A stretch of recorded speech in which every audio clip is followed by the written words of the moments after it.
The Holy Gospel according to St. John, the 18th chapter.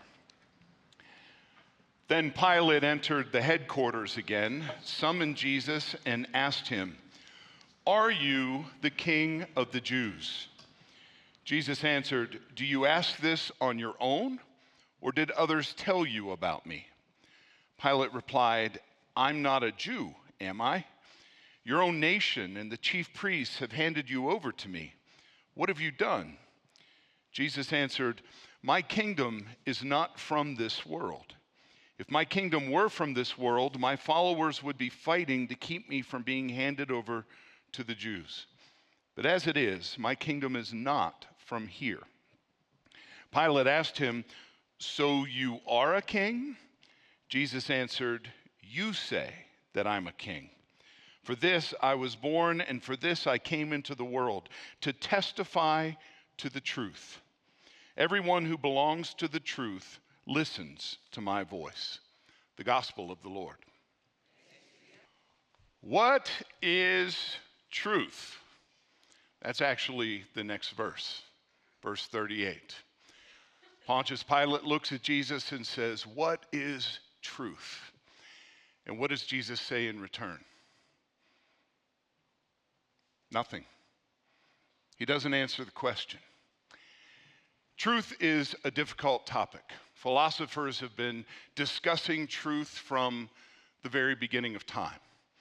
And we, in our enlightened world today, often we associate truth with fact, things that we can prove to be true. We think of truth with scientific method. Can we go into a laboratory and either debunk this or prove it to be true? But there are so many kinds of truth. And one of the key categories of truth is what I'd like to talk about today, which is called epistemological truth. How about that? I went to college. Epistemological truth. It means what we believe to be true. Pistis in Greek, the noun pistis means to believe or to trust. Pistuo is the verb for that. And so epistemological truth is things that we believe to be true. And we all have those things that we believe to be true. Those things are actually more important to us than scientific truth, because epistemological truth is what we use to govern our lives, to order and structure our lives. It's what we believe to be true. And so imagine someone who believes that money creates happiness, right? Somebody believes that. That's their truth. What will they spend their life doing? Trying to get money. And then once they get it, try to keep it, try to maintain it, right? What if somebody believes that life stinks? Life is hard, it's painful, it's difficult. Someone maybe who's been beaten down, somebody who's been told they don't matter, somebody who's faced adversity after adversity after adversity begins to believe that life stinks, that life's not worth living.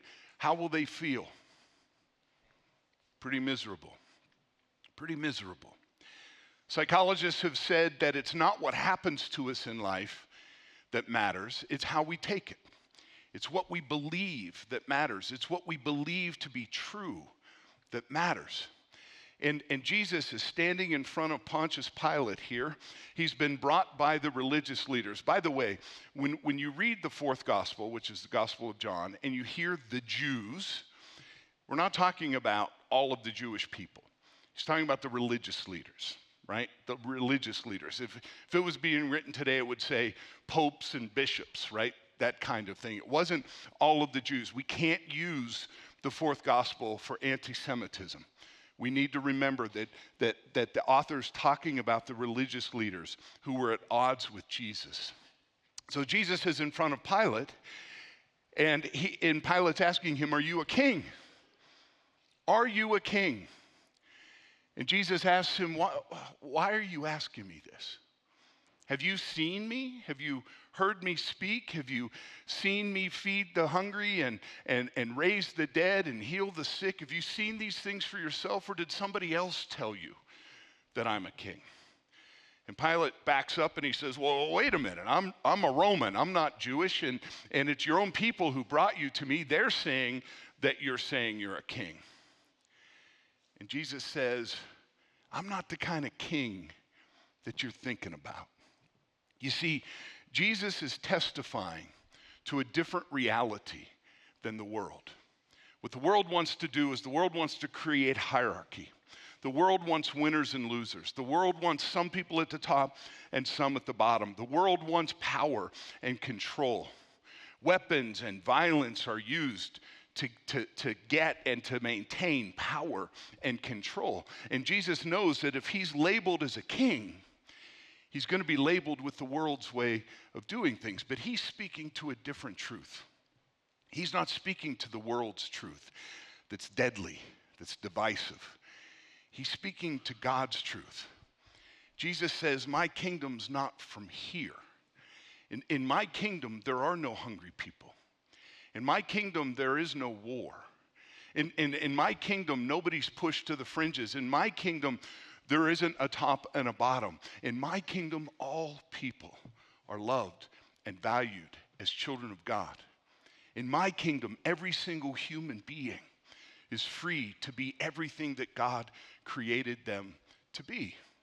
And so Jesus is trying to, in a very subtle way, testify to what he believes to be true, that love and life win. But there's no way that he's going to argue Pilate into this. There's no way. And that's why I think that Jesus stays silent when Pilate asks the question, what is truth? He can't convince him of what's true. He can't convince him that everything that Pilate's been raised in, the hierarchy, the structure, the wealth, the violence, is not reality. It's not what God had envisioned from the beginning for the cosmos. And so Jesus doesn't answer.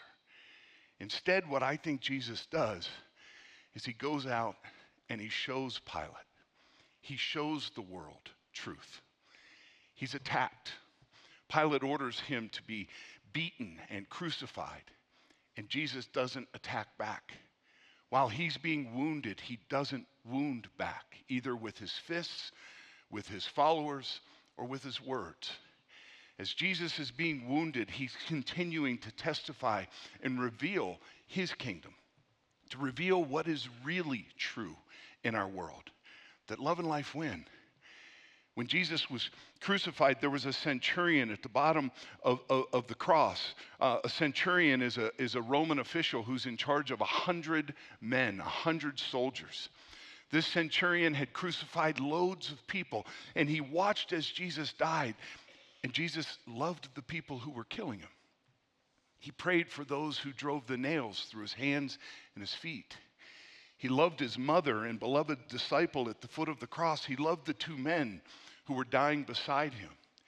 And that centurion looked up and said, this one has got to be the Son of God. Has to be. I've never seen this strength before. I've never seen this courage before. To continue to love in the face of violence, to continue to love in the face of rejection. You see, God's truth is stronger than the world's truth. God's truth is stronger than anything that we as human beings create, any kind of government, any kind of system that we create. God's truth is bigger and stronger than that. It breaks down barriers. It builds reconciliation. It creates hope and joy and peace. So this week we have Thanksgiving, my favorite holiday, food, parade, football. Come on, come on, come on. I guess you could throw family into that too. I guess you can. I mean, Thanksgiving, the holiday season is here, and maybe some of you are dreading being with family over Thanksgiving. We're living in a divided world today.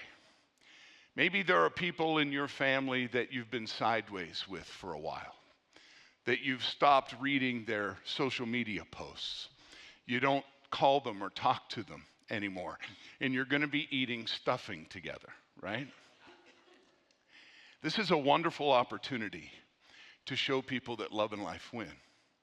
Thanksgiving and the holidays are a wonderful opportunity to build reconciliation. It's a wonderful opportunity to point to hope and peace and oneness. Who was the president that made Thanksgiving a national holiday? Who was it? Tell me. Abraham Lincoln. Do you remember what year? 1863.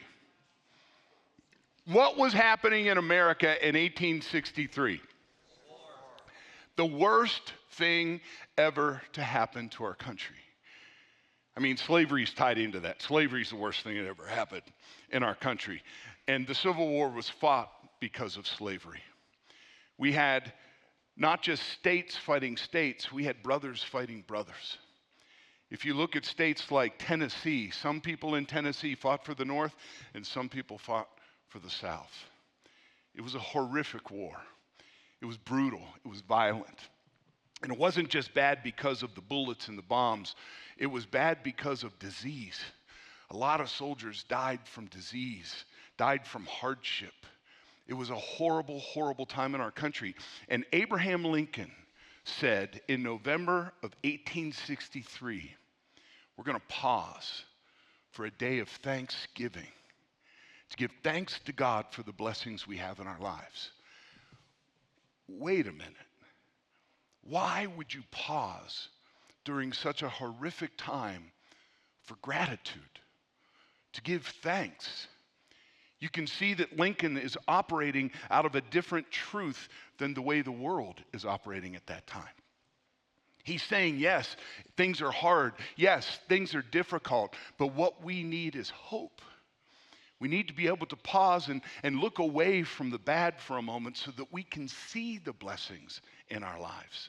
We can see the goodness in our lives. And then by pausing to have this sense of gratitude, maybe that's going to change how we treat our brother or sister or neighbor. It's going to change how we deal with minority groups. At that time, again, it was slavery. And Lincoln was a huge proponent for freeing the slaves. But he didn't want to do it just based on violence. The war was very difficult on Abraham Lincoln. He saw the torment, he saw the horror. But he believed in something greater. He believed that we could come together as one people. He believed that we could come together as siblings. He believed that we could create a nation where every single person has opportunity for life. Well, now here we are today. And it's a tough time in the history of our world. It's a tough time in the history of our nation. But we need hope and we need peace. And the question is, what truth is governing your life? Do you believe that politics should have all the power and control? Do you believe that we should live as a divided people? Do you believe that there are winners and losers and you want to get yours while you can? Well, we know that that kind of truth creates division, creates violence, creates death.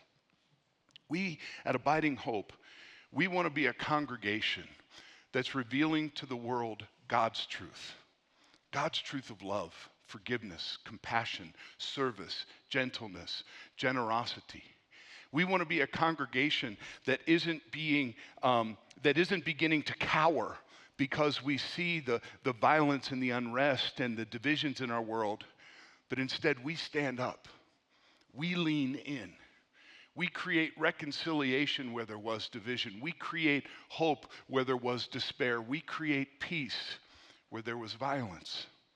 And we can't wait for the government to do that for us. We can't wait for the economy to do that for us. We can't wait for powers that be to do that for us. We have to live into this ourselves. So why not start this week? Who is it that you need to forgive? Who is it that you can love a little bit better? Who is it that you're kind of sideways with? And maybe a gesture of kindness, a gesture of gentleness would be a big deal. God is counting on us to know the truth and to live the truth. When God brought Jesus out of the tomb, God said emphatically to our world, I'll never quit on you. I'll never give up on you. You're my children. I love you. I care about you. I'm going to continue to create life. It doesn't matter how much violence and division that humans create. I'm going to be your God of life and continue to bring new life into the world. I can't prove resurrection to you, but I know it's true. I know resurrection is true. I've seen it. I've seen lives transformed. I've seen people put to death and raised anew. I've seen people recreated and transformed in how they think and how they live and who they are as people. Maybe you've had a resurrection experience yourself. Maybe you've been in a place of despair or pain, and God found a way to break in and build new life in and around you. We can't prove these things. We just have to share the stories. We have to model for people what truth is. You're not going to argue anybody into truth. You have to reveal it the same way Jesus did with Pilate. He didn't try to convince him. He just showed him. He showed him what love looks like. He showed him what giving looks like. He showed him what hope looks like. May we be people of the truth, people of God's truth. May you see yourself as God's delivery system in your home, in your workplace, in your neighborhood, in your school, wherever you go. God is counting on us to believe this truth that love and life win, and to bring that love and life everywhere we go. I pray that you have a wonderful Thanksgiving. Take time this week to be thoughtful about what it is you're thankful for. Share it with other people. If you have people in your life that you're thankful for, tell them. But be specific. Tell them why you're thankful for them. Tell them the blessings you see in them. Tell them that they are children of God. And model for them what it looks like to love. Because what the world needs now. Exactly. God loves each of you, and I do too. Amen.